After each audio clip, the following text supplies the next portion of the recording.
हम जा रहे हैं अब उस जगह पे जहाँ पे क़ारून को दफन किया गया था। वहाँ पर जाकर हम सारा क़ारून का वाक़या भी बताते हैं।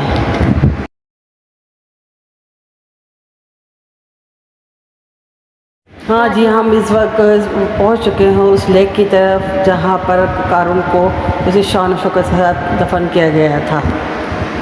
और बाद में यहाँ पर कुदरती तौर पे एक नमकीन पानी की लेक वजूद में आ गई थी।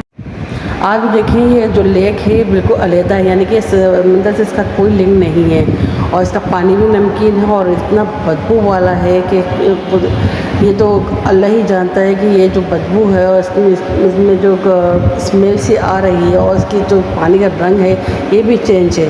तो ये अल्लाह जानता है कि शायद ये क़ारून की वजह से जो दफन किया गया था उसका ये अज़ाब का नतीजा है या फिर अल्लाह ताला की अल्लाह ही इस मसले को जानता है।